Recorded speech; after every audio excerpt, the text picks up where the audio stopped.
Alright folks, welcome back to On the Mic podcast. For the past week, we have been circling around one hot topic, tariffs. And today, we are diving straight in. We have Vijay with us, and moving forward, let's rewind to where it all began. This April, when the US slapped fresh tariffs, shaking up global trade. What followed wasn't just numbers on a chart, it was a real world power play that rippled through India, China, Europe, and beyond. So, in this episode, we will walk through that entire tariff journey, how it started, who took the hit, who quietly profited, and how India, against all odds, turned this global setback into an unexpected opportunity. Get ready, this one is going to connect all the dots we have been talking about all along the week. Vijay?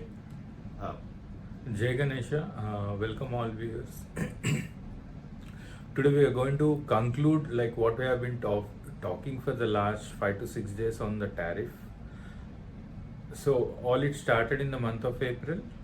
We would like to put this into three segments or three set of classifications I will do.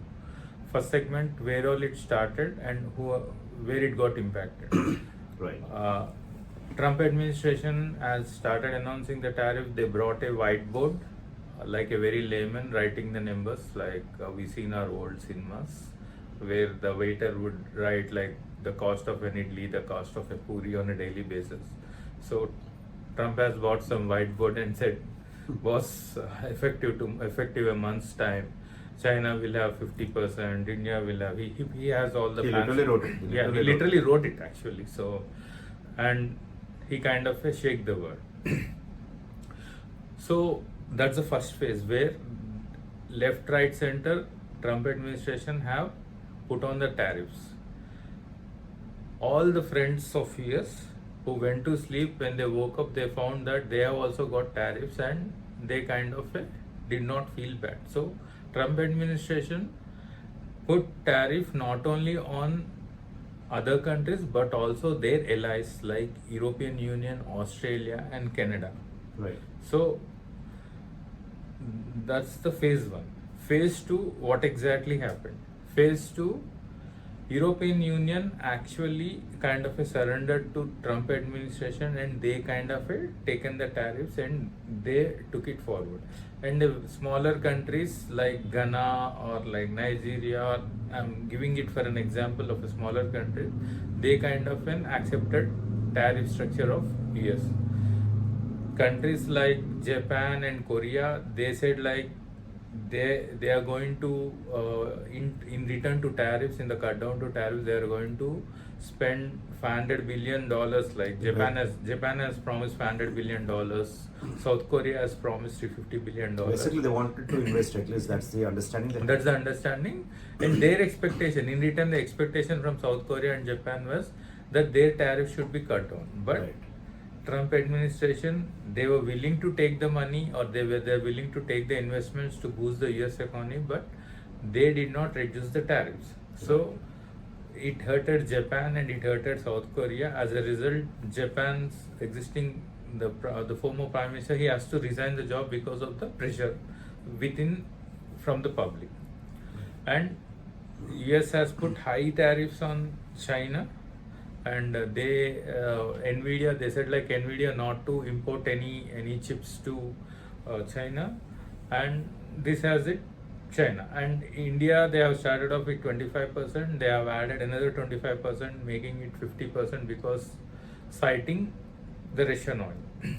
So over in all, and they have put high tariffs on Canada as well. So over in all, they kind of created a negative route with all the countries starting April. Right. So that is the second phase.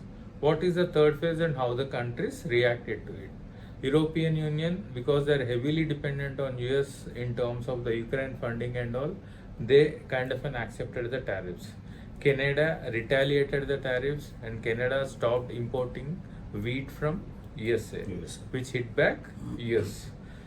Because of high tariffs or like because of high tariffs by US on China has stopped importing soybean, and all the farmers within US got very, very badly impacted by the soybean. Severe impact. Very severely impacted. And China has actually signed an agreement with Brazil, which is one of the BRIC country, to import soybeans. Right. And we were been saying that one of the key base for Trump supporters, or like they call it as a MAGA, they come from the farming segment.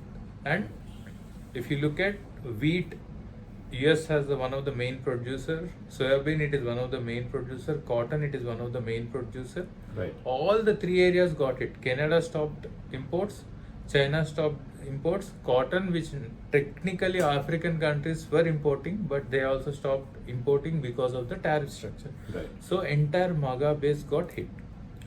So China took that decision. China also counter put the tariffs on rare earth metals, Right. leaving the war a bit open. And the only country that is left in this entire scenario is India, where in India, starting from the month of April till now, we have always maintained a strategical silence. The way Trump administration have dealt with India, especially first 3 months starting April, they have tried to bully. Like if you look at their people like Scott Bessent, or there is a guy called Lutnick and all, Navarro, they were talking all sort of a filthy language. And the language, like even when someone fights on the street, they will also will not use such sort of a language. They were talking in such an unprofessional language to us. Still, our government has ensured that we maintained a strategical silence, and we did not counteract like China by putting additional tariffs and all. We kind of worked our way. Our silence has actually killed America, and now it's the other way around. They are trying to kind of in a begging mode to kind of work a tariff structure with India, but in turn India is in a driving seat, and they are saying, boss, I want these things. In case if you do this, we are going to do a deal. Otherwise, the deal is not going to happen with you. Right. So this is the third phase. So overall, from April to this is November, like it's close to 8 months. Overall, who has gained, who has lost? In the entire picture, US started off this because they wanted that extra revenue via tariffs so that they can kind of clear their debts. Internal, they have got a 35 trillion debt, and I have been telling this that every year they have to pay $1 trillion as interest. But there were recent calculations. Some studies stay that like every 92 days they have to make $1 trillion as an interest. But net to net, let's say like $1 trillion they have to pay an interest. So they don't have money how to pay that. They all started to gain the money from tariffs, which did not happen. They did not earn anything, and they expected investments to flow into US market, like $500 billion from Japan, 350 from South Korea, and they were expecting 1 to 2 trillions from Qatar, UAE, and Saudi Arabia. It did not happen, so they lost their. Third thing, their farmers got hit very, very badly because of China, Canada, and Africa kind of rejecting their imports. That got hit them very badly. And if you look at the recent elections, like it happened 3-4 days back in US, Trump comes from the state of New York, and they have lost the mayor elections in New York. And if you look at the voting percentage in New York, Republican Party have got like 7.1%, the least, and an independent has won in New York. Second place is taken by the Democrats. So Republican is nowhere in the race, and it is a state of Trump. It's like if I compare the same context with regards to in India, it's like Narendra Modi losing in Gujarat. He comes from Gujarat, and BJP is losing in Gujarat. That's a big thing. So they have lost. It's just not only in New York. I think these governor elections and elected members elections that has happened across the years, and across the years, Democrats have swept, and couple of places the independents have sued, but Republicans did not get even one seat. They're wiped out almost. They are wiped out. And next year, 2026 mid-half, they are going to be midterm president elections, and they are definitely going to lose. So overall loss for the Trump administration. Neither they could generate revenue, Right. they could not actually even serve their MAGA base, which is an agri base. They could not do that, and lot of industries are flowing away from Trump. From the US because of the additional tariffs and all. If you look at even the H1B restrictions they have put and all, lot of companies, high-tech companies, either moving to Mexico, Philippines, India, or Dubai. These are all benefiting, and America is completely lost. They thought they will do something, then they lost completely, and the government has lost domestically, and American government is shut down for almost it's like 80 days now. Right. And moreover, adding to that, on one particular thing, it has been shining like ever is being inconsistent. You say something in the morning, by afternoon there is some change, and by evening you take either total U-turn or it's total scrap it. Yeah. It's like a stone in a mad person, in the hands of a mad person. Yeah, definitely. We put up this point earlier also. Like they travel in north, all of a sudden you see them traveling in the south. And the recent, I just want to add one more loss for the Trump administration. I think they have lost internationally, relationships wise, domestically they have lost. Third thing, judiciarily, their Supreme Court Also has kind of an nullified, if not nullified, at least maybe rejecting the tariffs. Someone has put up a case on the tariffs. Supreme Court is against the tariffs with regards to Trump administration. Their government is also shut down for the last 70 to 80 days. So it is a complete loss. They started on something, they lost everything. It's totally directionless, and It's it like has become bizarre. chaotic. It's a chaotic. Chaotic. And other big country which has lost in the tariff war is China. True. They kind of thought they will weaponize rare earth metals and all, because they were the leaders in the world, and everyone were dependent on China because they have built such a strong supply chain of rare earth, and everyone entire world is dependent on China. I think the tariff rate that they were thrown upon them was about 150%, right? Yeah. But because China has done weaponized, and China also brought in, I think if you look at 2 to 3 weeks back, they have brought in some sort of a license agreement where any country who is importing rare earth from China, we have to tell them who is the end user. Okay. And they said they are going to give entire rare earth to India without any restriction. The only condition they have put is that we should not be giving that to America. And when China realized that they have just crossed the line, then they, their friend Trump, they also kind of turned the direction and said we are okay for the domestic use, but we don't want it for the military use. Some clauses they kind of use, but that also kind of created a little bit of jitters across the world. When we say that Biden government, during the Ukraine war, has frozen the dollar account, and everyone thought was tomorrow it could be our turn also if we are not doing. And then the alternative currency route, or governments getting into gold and all started. When China did this one, now people will explore how they can set up their own supply chains, or they can collaborate the supply chains in the rare earth metals, which will definitely happen in the 5 years. Certainly. So one other major country which has lost in the entire tariff is China, because they wanted to weaponize and they lost it completely. And other factors for China why they could not succeed also, they had a lot of domestical issues within the Communist Party, and there's a lot of power struggle, and their economy is very, very sloping down, and their banks are completely bankrupt, and also a lot of things going on. Added to that one, they had this tariff and all, they could not play it properly, and they lost it completely. The only country that shined very brilliantly, I would say, brightly and brilliantly, is India. We did not cross our lines, even though we had to listen all sorts of filthy language from the Trump administration. We never crossed our lines, and wherever the opportunity comes, we have actually come out with the facts. Right. And adding to those points, see if uh, amidst all the chaos from the time this tariff war had started, the light at the end of the tunnel has been the flying colors, how the SCO meet had recently, been conducted. Yeah. The India, China, Russia, they all the three coming together in one single platform, making some strategic decisions, probably in case of, to counter the tariff on the tariff front.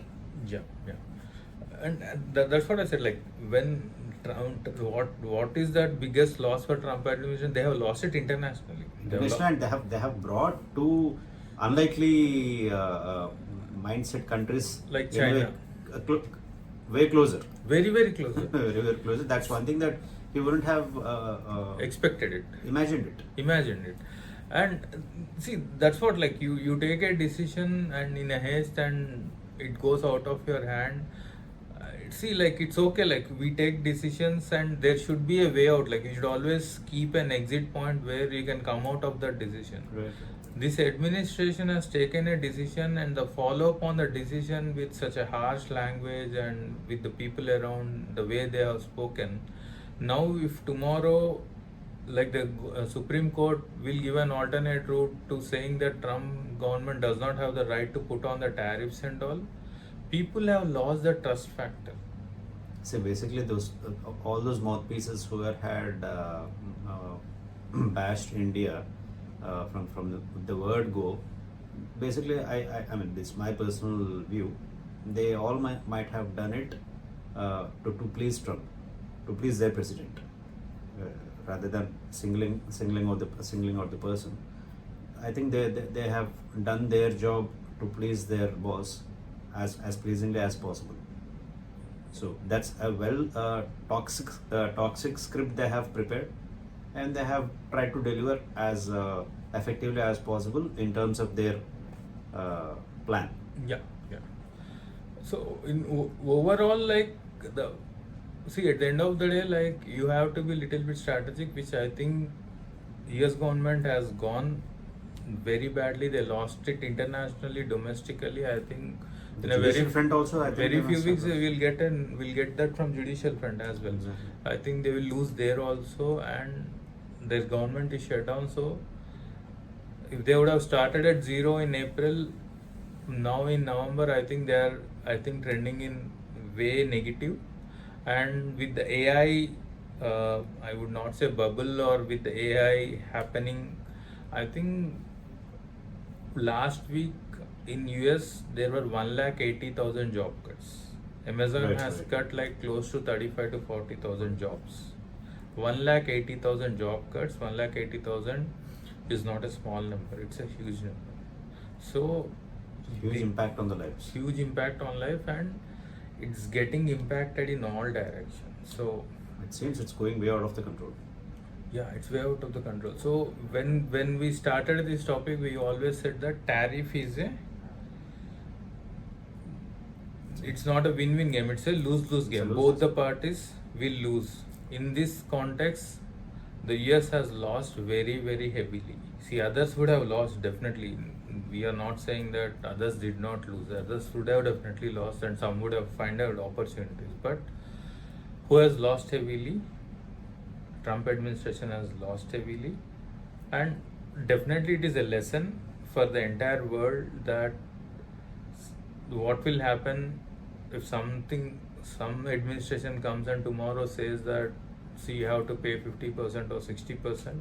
I think one should be ready or prepared to take the challenges. And as our government, we already discussed, Chakri and I were discussing a couple of days back also, it's always to diversify. We should not have more than 10% dependency per product on any country. On any country. So tomorrow, if that product or that country has put on any tariff, or some geopolitical situation, some tension happens, we are not able to export or import, still we have other 90% of the market. So true. overall, to wrap it up, US has lost very badly by starting this tariff war.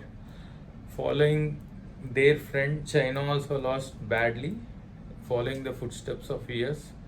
And Japan, to please their partner US, they lost their prime minister. They have got a new prime minister. South Korea, believing because they are like what do you say, vassals of USA. They wanted to invest $350 billion, and they actually started doing their factory work and all. All the workers were like treated like a prisoners, which impacted the sentiments of South Korea, and they were hit very badly domestically.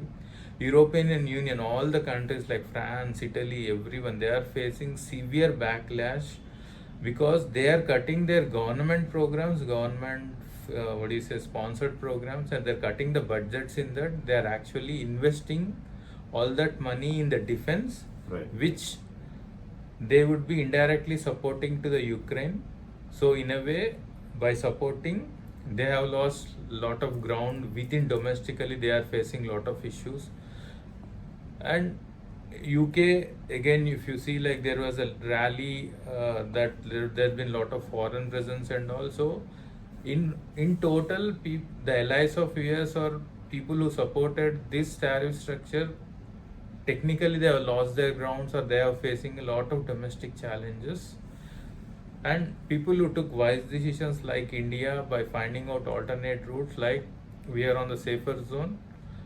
I hope, like, definitely the Supreme Court, the Trump administration will use the route of Supreme Court to kind of cut down the tariffs, not to zero, but to a minimal level which is workable. Probably to And streamline. people will, Streamline is yeah, probably a bit rationalized word. yeah. But they will definitely use that route to kind of and re-establish the relations and all.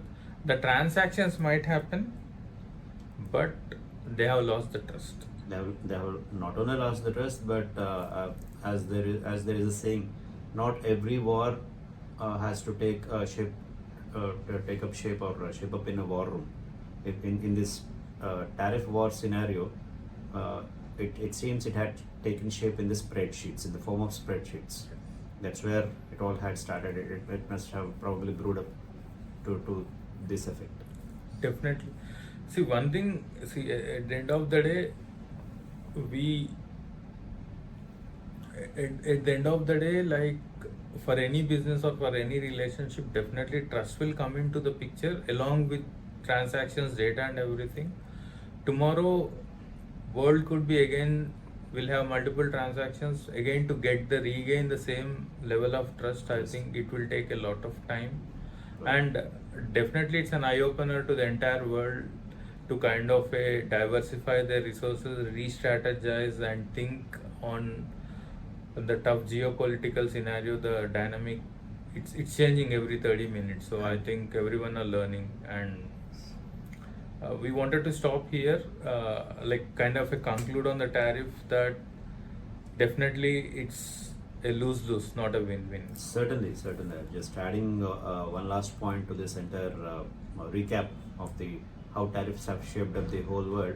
Certainly, this is not an example. This is a live example of how not to conduct a particular country in the name of inclusivity. This is certainly not inclusivity of alienating countries who were friends at one point in time, and I don't think US remained friend to anybody at this point in this tariff juncture.